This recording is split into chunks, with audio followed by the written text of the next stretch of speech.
Good morning সবাই। তো আজকে একটা নতুন রেসিপি নিয়ে এলাম।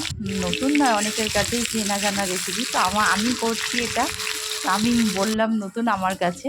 তো আজকে করব একটু আলুর দম, কাশ্মীরি আলুর দম। তার জন্য আলুটাকে সুন্দরভাবে লাল লাল করে ভেজে নিচ্ছি, কারণ আজকে গুরু পূর্ণিমা, গুরু নিরামিষই।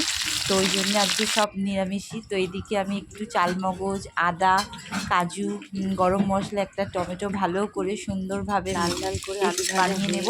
আর দেখো এদিকে আমার আলু সুন্দর করে ভাজা হয়ে গেছে, কিন্তু আমি আজকে আলুতে হলুদ দিইনি। আর এদিকে আমার যে মশলাটা সেটাও কিন্তু রেডি হয়ে গেছে। আমি এবার কড়ার মধ্যে দিয়ে দেবো। কাজু সব আছে এর মধ্যে দিয়ে এবার এটাকে ভালো করে কষাবো।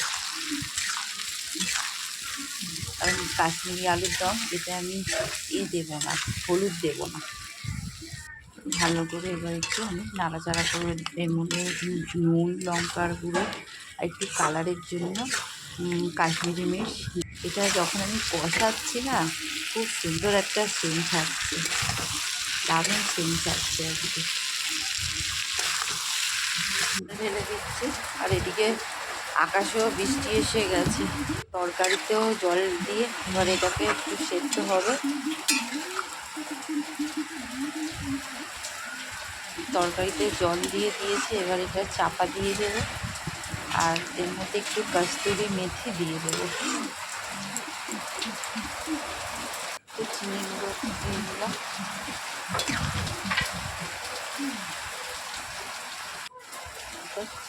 চাপা দিয়ে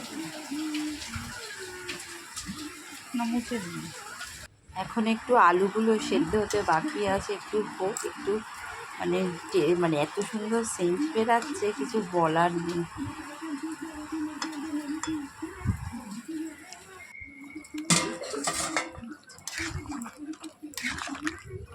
এবার আমার আলু পুরো একদম একদম সেদ্ধ হয়ে গেছে। আমার আলুর দম রেডি।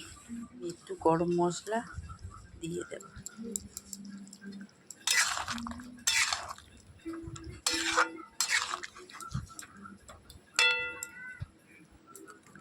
এই যে আমার আলুর দম পুরো রেডি, দেখো।